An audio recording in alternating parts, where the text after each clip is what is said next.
दोस्तों, क्या ऐसा पॉसिबल है कि एक इंश्योरेंस पॉलिसी बेचने पर एक पर्टिकुलर इंश्योरेंस एजेंट को ज्यादा कमीशन मिलता है और उसी सेम पॉलिसी को बेचने पर दूसरे इंश्योरेंस एजेंट को कम पैसे कंपनी देती है? और जिस इंश्योरेंस एजेंट को कम पैसे मिलते हैं उसने IRDA का एग्जाम भी क्लियर किया है। ये डिफरेंसेस क्यों? जी हां, मैं बात कर रहा हूं IRDA और POSP कोड के डिफरेंसेस की। बिना इन कोड्स के कोई भी इंश्योरेंस एजेंट पॉलिसीज नहीं बेच सकता। तो आज के इस वीडियो के अंदर इन दोनों कोड से रिलेटेड 4 सवालों के जवाब आपको मिलने वाले हैं। सबसे पहले मैं जवाब दूंगा इस बात का कि इन कोड्स की जरूरत क्यों पड़ती है, डायरेक्टली हम कोई भी इंश्योरेंस पॉलिसी क्यों नहीं बेच सकते। दूसरा सवाल यह आता है कि IRDA कोड, POSP कोड लेना तो पड़ेगा, लेकिन इससे जुड़ी हुई नियम व शर्तें क्या हैं? एक इंसान अपने नाम से कितने IRDA और POSP कोड ले सकता है और कैटेगरीज की क्या कंडीशन है, like health insurance, life insurance या जनरल इंश्योरेंस, इस पर भी हम बात करेंगे। उसके बाद मैं आपको इन दोनों कोड्स के बीच का एक्चुअल डिफरेंस बताऊंगा, स्टार्टिंग फ्रॉम की एजुकेशनल क्वालिफिकेशन क्या होनी चाहिए, कौन सा एग्जाम आपको देना होगा, खर्चा कितना आता है और अर्निंग्स पर भी बात करेंगे। उसके बाद हम ये जानेंगे कि अगर आज कोई भी इंश्योरेंस एजेंट एक बिजनेस शुरू करना चाहता है, अपनी इंश्योरेंस एजेंसी लेना चाहता है, तो उसे किस कोड के साथ जाना चाहिए, क्या तरीका, क्या स्ट्रेटजी अपनानी चाहिए कि उसको पैसे का नुकसान भी ना हो और वो बहुत अच्छे तरीके से अपने बिजनेस को ग्रो कर सके। और बात सिर्फ यही खत्म नहीं होगी, वीडियो के एंड में मैं आपको एक ऐसी पॉलिसी भी बताने वाला हूं जिस पर IRDA और गवर्नमेंट काम कर रही हैं, लेकिन कुछ लोग हैं जो उस पॉलिसी के आने से खुश नहीं हैं। ये क्या पॉलिसी है और कौन लोग हैं जिन्हें इससे परेशानी है, जिससे ये सारा स्ट्रक्चर जो है ना POSP और IRDA कोड का, इंश्योरेंस एजेंसी का, वो बदल सकता है। तो अगर आप इंश्योरेंस फील्ड से किसी भी तरीके से जुड़े हुए हैं, इसमें काम करना चाहते हैं, एज ए पॉलिसी होल्डर भी आप इस पूरे सिस्टम को समझना चाहते हैं, तो आज का ये वीडियो आपको काफी क्लैरिटी देने वाला है। तो बिना देरी के आइए फटाफट वीडियो को शुरू करते हैं। सबसे पहले बात करते हैं कि IRDA या POSP कोड क्यों लेना जरूरी है। देखिए, इंश्योरेंस कंपनी ना अलग अलग तरह के इंश्योरेंस प्रोडक्ट बनाती है, पॉलिसीज बनाती हैं, जिन्हें बेचने के लिए वो अलग अलग तरीके यानी कि चैनल्स ऑफ डिस्ट्रीब्यूशन का इस्तेमाल करती हैं। इन सभी चैनल्स ऑफ डिस्ट्रीब्यूशन के अंदर बैंक, कॉर्पोरेट एजेंट्स, ऑफलाइन या ऑनलाइन ब्रोकर्स और डायरेक्टली एजेंट्स भी शामिल हैं। एक इंडिविजुअल इंश्योरेंस एजेंट को छोड़कर बाकी जो भी कॉर्पोरेट स्ट्रक्चर हैं, चैनल्स ऑफ डिस्ट्रीब्यूशन हैं, इनको IRDA से लाइसेंस लेना पड़ता है टू सेल इंश्योरेंस पॉलिसीज। लेकिन इंश्योरेंस एजेंट्स भी डायरेक्टली इंश्योरेंस पॉलिसीज को नहीं बेच सकते, इन्हें भी IRDA से एक लाइसेंस लेना होगा, जिसके बाद ही ये किसी को इंश्योरेंस पॉलिसीज बेच सकते हैं। और इस कोड को हम IRDA कोड कहते हैं, जिसके लिए एक एग्जाम देना पड़ता है और उस एग्जाम के क्लियर होने के बाद आपको ये IRDA कोड मिलता है। लेकिन आप सोचिए कि आप किसी कंपनी का एग्जाम देते हैं, उसके बाद उस कंपनी की पॉलिसी बेचते हैं, इसका मतलब आप काफी डेडिकेटेड तरीके से यानी कि ऑलमोस्ट फुल टाइम उस कंपनी के लिए काम करेंगे by selling their insurance policies. लेकिन सभी केसेस में ऐसा नहीं होता है। मान लीजिए मेरी एक केमिस्ट की शॉप है और मैं किसी कंपनी की हेल्थ इंश्योरेंस पॉलिसी बेचना चाहता हूं, ये मेरा फुल टाइम प्रोफेशन नहीं है, तो मैं एक POSP कोड लेकर, जिसके अंदर कोई एग्जाम की फॉर्मेलिटी भी नहीं है, डायरेक्टली ये बिजनेस स्टार्ट कर सकता हूं। इसलिए कोई भी इंसान जो किसी इंश्योरेंस कंपनी का प्रोडक्ट यानी कि पॉलिसीज बेचना चाहता है किसी भी कैटेगरी की, उसे या तो IRDA कोड या फिर POSP कोड जरूर लेना होगा। अब दोस्तों आता है दूसरा सवाल कि एक इंसान जो अपना इंश्योरेंस का बिजनेस स्टार्ट करना चाहता है, वो कितनी कंपनी से ये IRDA या POSP कोड ले सकता है। इसको बेहतर तरीके से समझने के लिए हमें यह जानना होगा कि एक्चुअली इंश्योरेंस पॉलिसीज होती कितनी तरह की है। इसे बेसिकली 2 तरह की कैटेगरी में डिवाइड किया गया है, लाइफ इंश्योरेंस कंपनीज और non life insurance companies. Non life insurance companies को आप जनरल इंश्योरेंस कंपनीज भी कह सकते हैं, बिकॉज ये जीवन बीमा छोड़कर हर तरह की प्रोडक्ट्स और पॉलिसीज बेचते हैं। जनरल इंश्योरेंस की कैटेगरी, जिसके अंदर motor, non motor, marine insurance, सभी तरह का इंश्योरेंस आ जाता है लाइफ इंश्योरेंस को छोड़कर। इसमें एक सब कैटेगरी भी है जो कि है हेल्थ इंश्योरेंस, यानी जनरल इंश्योरेंस कंपनीज बाकी सभी इंश्योरेंस पॉलिसीज के साथ हेल्थ इंश्योरेंस भी बेच सकती हैं। और अलग से सब कैटेगरी होने का मतलब यह है, कुछ कंपनीज ऐसी भी हैं जो स्टैंड अलोन हेल्थ इंश्योरेंस का बिजनेस करती हैं, यानी वो खाली हेल्थ इंश्योरेंस की ही पॉलिसीज बेचेंगी। अब कैटेगरीज को समझने के बाद अब ये जानते हैं कि आप अपने नाम से कितनी कंपनीज के अंदर कोड ले सकते हैं। आप एक टाइम पर 3 कैटेगरीज के अंदर अपना IRDA कोड ले सकते हैं। सबसे पहला IRDA कोड आप ले सकते हैं लाइफ इंश्योरेंस कंपनीज का, जिसके लिए आपको अलग से एक एग्जाम देना होगा जो लाइफ इंश्योरेंस का IRDA कोड आपको दिलवाएगा, और उसके बाद आप एक पर्टिकुलर कंपनी का लाइफ इंश्योरेंस प्रोडक्ट या पॉलिसीज बेच पाएंगे। सेकंड कोड आप ले सकते हैं एक जनरल इंश्योरेंस कंपनी का, जिसके लिए आपको लाइफ वाले से अलग एग्जाम देना होगा IC38 का, जिसके क्लियर होने के बाद आप किसी पर्टिकुलर एक जनरल इंश्योरेंस कंपनी की पॉलिसीज बेच पाएंगे। अब बात करते हैं कि क्या हेल्थ इंश्योरेंस का IRDA कोड लेने के लिए भी एग्जाम देना जरूरी है। अगर आपने पहले ही किसी भी जनरल इंश्योरेंस कंपनी का IRDA एग्जाम क्लियर कर लिया है तो उसी कोड के बेसिस पर आपको बिना एग्जाम हेल्थ इंश्योरेंस का भी कोड मिल जाता है। लेकिन सपोज आपने किसी भी जनरल इंश्योरेंस कंपनी का कोड नहीं लिया है तो फिर आपको इस हेल्थ इंश्योरेंस कोड के लिए भी एक अलग से IC38 एग्जाम देना होगा, जिसके बाद आपको ये कोड मिलेगा। यानी टेक्निकली आपको 2 एग्जाम के बाद मैक्सिमम 3 IRDA कोड मिल सकते हैं। और इसी तरीके से आपको POSP कोड भी डायरेक्टली इंश्योरेंस कंपनी से इन 3 कैटेगरीज में मिल सकते हैं, लेकिन वहां पर एग्जाम की जरूरत नहीं है। ये तो सिर्फ एक डिफरेंस है, लेकिन आइए अगले स्टेप पर मैं आपको यह बताने वाला हूं कि इन दोनों तरह के कोड्स में मेनली क्या डिफरेंसेस होते हैं। सबसे पहले बात करते हैं एजुकेशनल क्वालिफिकेशन की। तो IRDA कोड हो या POSP कोड हो, दोनों के लिए मिनिमम 10th पास आपको होना ही होगा, उसके बाद आप ये कोड्स के लिए अप्लाई कर सकते हैं। दूसरा डिफरेंस है एग्जाम का। IRDA कोड के लिए आपको IC38 एग्जाम देना होगा, जो कि टोटल 50 मार्क्स का होता है, और इसके अंदर आपको टोटल 17 यानी कि 17 मार्क्स से ज्यादा स्कोर करने होंगे, जिसके बाद आपको एक पर्टिकुलर कंपनी का एक कैटेगरी का IRDA कोड मिल जाता है। लेकिन POSP कोड लेना काफी आसान है, इसके अंदर कोई एग्जाम की कंडीशन नहीं है। आपको कंपनी द्वारा मांगे गए डॉक्यूमेंट सबमिट करवाने हैं और उसके बाद कुछ घंटों की एक फॉर्मल ट्रेनिंग होती है, जिसके बाद आपको ये कोड इशू कर दिया जाता है। नेक्स्ट डिफरेंस है एग्जाम की फीस को लेकर। IRDA कोड में एग्जाम देना होता है तो इसकी एक पर्टिकुलर फीस भी है, जो कि 600 से 800 रुपए के बीच में हो सकती है, depends from company to company, और ये एक बार ही आपको देनी होगी। वहीं पर POSP कोड के अंदर इस तरह की कोई फीस चार्ज नहीं की जाती है। अब अगला सवाल मन में यह आता है कि IRDA कोड और POSP कोड कौन कौन इशू कर सकते हैं। तो IRDA कोड सिर्फ इंश्योरेंस कंपनीज ही इशू कर सकती हैं अपने एजेंट्स को। वहीं पर POSP code insurance company directly तो इशू कर ही सकती हैं, इसके साथ साथ इंश्योरेंस ब्रोकर्स भी अपने point of cell person code issue कर सकते हैं। जैसे कि आप देखते हैं कि ऑनलाइन काफी बड़े बड़े ब्रोकर्स हैं, जैसे कि पॉलिसी बाजार, इनके साथ भी काफी POSP एजेंट्स जुड़े हुए हैं, जो इनके लिए इंश्योरेंस प्रोडक्ट सेल करते हैं और उसके बदले अर्निंग्स करते हैं। क्योंकि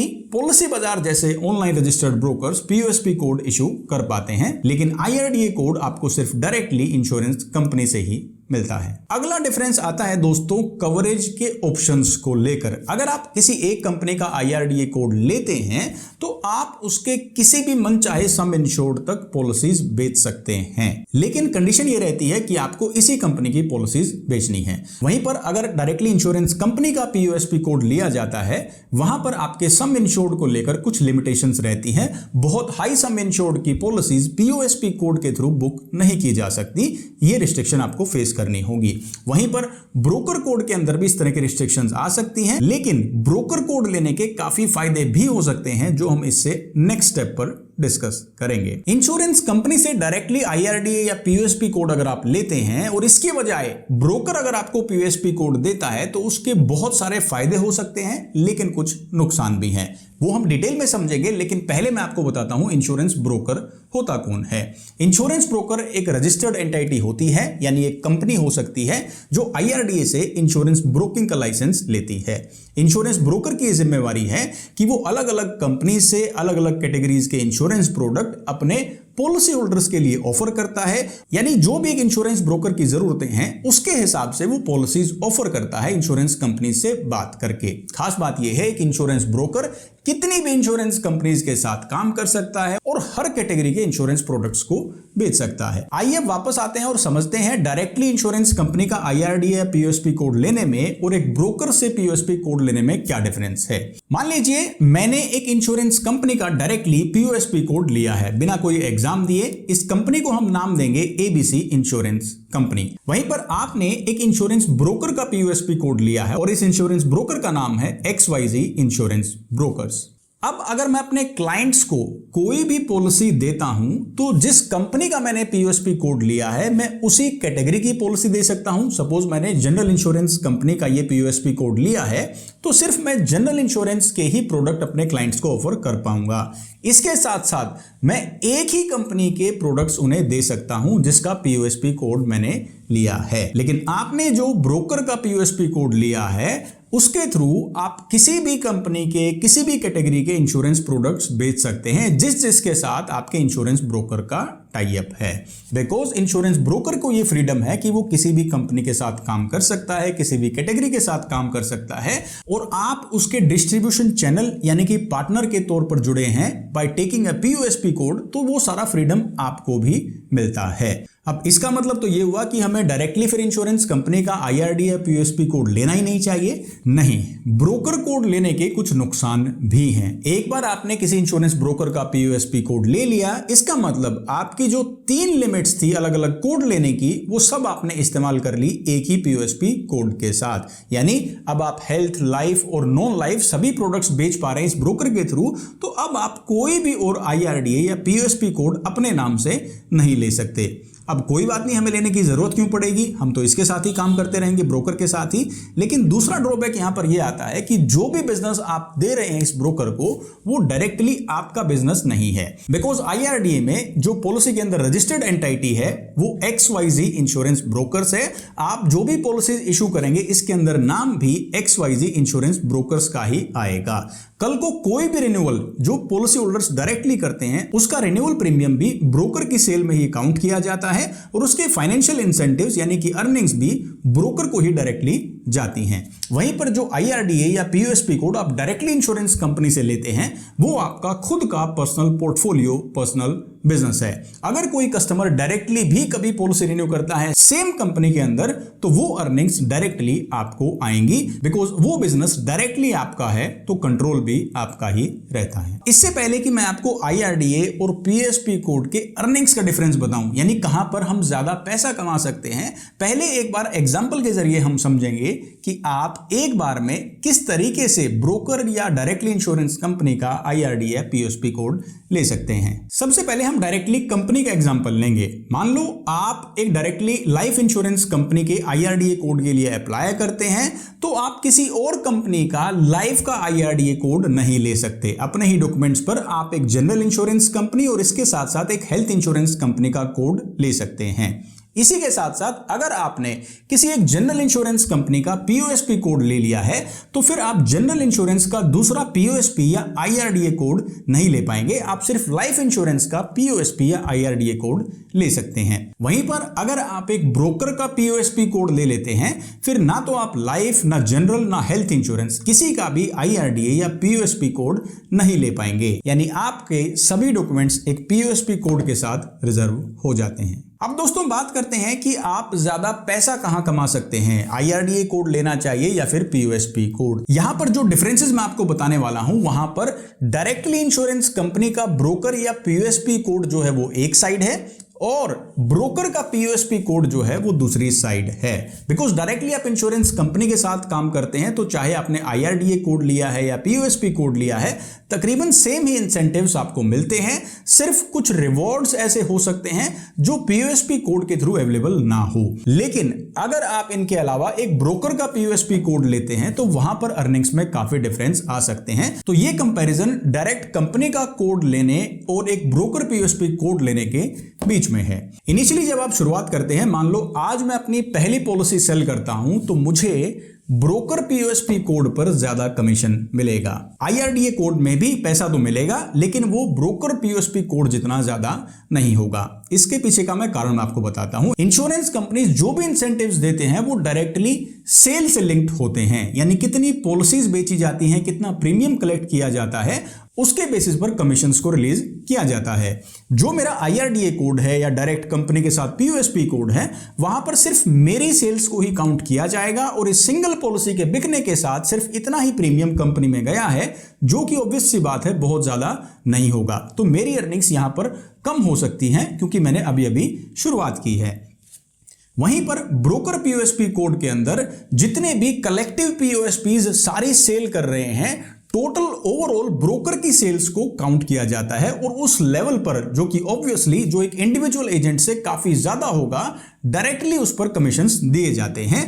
और ब्रोकर को अगर ज्यादा कमीशन मिलता है तो ऑब्वियसली पीओएसपी एजेंट्स तक भी ये अच्छा खासा शेयर पहुंचता है। और यही कारण है काफी लोग ब्रोकर्स के साथ काम करके ज्यादा खुश होते हैं, बिकॉज स्टार्टिंग में ही आपको अच्छी खासी अर्निंग्स मिलती है। लेकिन जैसे जैसे आप इंडस्ट्री में काम करेंगे, आपका पोर्टफोलियो बढ़ेगा, आपका हर महीने क्वार्टर का बिजनेस ज्यादा जाएगा, अपने डायरेक्टली आईआरडीए कोड में आपकी अर्निंग्स टाइम के साथ यहां भी बढ़ सकती हैं। लेकिन इनिशियली डायरेक्टली आपको ब्रोकर पीओएसपी में ज्यादा अर्निंग्स मिलती हैं। लेकिन यहां पर ध्यान रखने वाली बात यह है, ब्रोकर पीओएसपी कोड के अंदर ये सारा काम हम ब्रोकर के लिए कर रहे हैं, ये सारी पॉलिसीज ब्रोकर के नाम पर इशू हो रही हैं, लेकिन डायरेक्टली इंश्योरेंस कंपनी में ये हमारे नाम पर ही इशू होती हैं। यानी कल को जो रिन्यूअल के इनकम है वो भी अच्छी खासी बनी रहेगी हमारे खुद के पोर्टफोलियो में। ब्रोकर पीओएसपी कोड के अंदर उसकी कोई गारंटी नहीं होती है।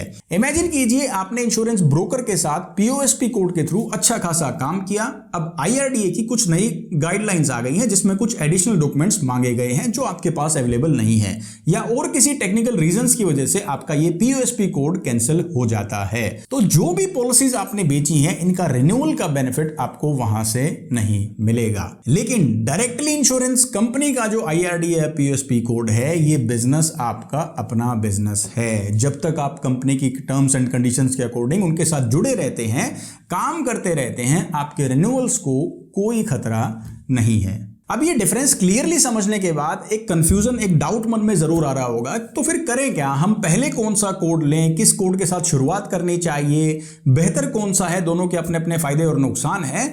तो मैं आपको एडवाइस करूंगा कि अगर आप बिल्कुल जीरो से किसी इंश्योरेंस बिजनेस की शुरुआत करते हैं तो you need better earnings and better options for your clients. तो आपको शुरुआत में एक ब्रोकर पीओएसपी कोड ही लेना चाहिए। इसके लिए ना तो कोई फीस देनी है, ना एग्जाम देना है, बस डॉक्यूमेंट सबमिट करते ही आप पॉलिसीज बेचना शुरू कर सकते हैं। अर्निंग्स अच्छी होंगी, धीरे धीरे आपको समझ में आएगा आपके कस्टमर्स को किस कंपनी की पॉलिसीज पसंद है, किस कंपनी की सर्विस या सपोर्ट अच्छा है आपके एरिया के अंदर। और जब आप अगले 6, 8, 10, 12 महीनों के अंदर काफी चीजें फिगर आउट कर लेते हैं, अपना एक कस्टमर्स का, सर्विस का ट्रेंड समझ लेते हैं, उसके बाद आप एक पर्टिकुलर इंश्योरेंस कंपनी का आईआरडीए कोड ले सकते हैं जहां पर आपका काफी सारा बिजनेस ब्रोकर के थ्रू जाता था, ताकि जो आपकी एक कंपनी से ही कोड मिलने की लिमिट है वो भी आप सोच समझ कर इस्तेमाल कर सकें, और जो आपका रिन्यूअल का बिजनेस है उसको भी कोई खतरा ना हो, वो भी सेफली आपको अर्निंग्स देता रहे। साथ साथ आप इस ब्रोकर पीओएसपी कोड में भी काम करते रहें ताकि एक ही जगह आपको मल्टीपल कंपनीज और प्रोडक्ट्स के ऑप्शंस अपने क्लाइंट्स के लिए मिलते रहें।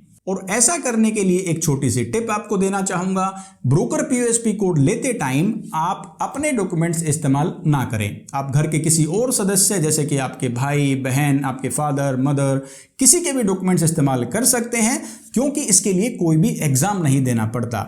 जिस कोड के लिए यानी आईआरडीए कोड के लिए एग्जाम देना पड़ता है, वहां के लिए आप अपने डॉक्यूमेंट्स बचा कर रखिए ताकि फ्यूचर में आप अपना बिजनेस वहां पर कन्वर्ट कर सकें। यहां तक दोस्तों आपको इंश्योरेंस के आईआरडीए और पीओएसपी कोड से रिलेटेड जो भी जरूरी सवाल थे उनके जवाब मिल चुके हैं। लेकिन अब सवाल यह आता है कि जब हर कोई वैरायटी और ऑप्शंस की तरफ भाग रहा है तो इंश्योरेंस एजेंट के पास सिर्फ एक ही कंपनी का ऑप्शन क्यों है? जब समय के साथ चीजें बदली हैं, इवॉल्व हुई हैं, so why not these rules? तो इसका कारण यह है कि इस तरह के रिस्ट्रिक्शन से एक इंश्योरेंस कंपनी की एजेंट्स की फोर्स सिर्फ उसी के लिए काम करती है। और हाल ही में आईआरडीए और गवर्नमेंट प्लान कर रही थी एक ऐसी पॉलिसी लेकर आने की जिसमें इंश्योरेंस एजेंट्स की जो लिमिटेशन है एक ही कंपनी का कोड लेने की एक ही कैटेगरी में, वो हट जाती। इसे नाम दिया गया है ओपन आर्किटेक्चर। यानी ये लागू होने के बाद कोई भी इंश्योरेंस एजेंट किसी भी कंपनी के साथ काम कर सकता है।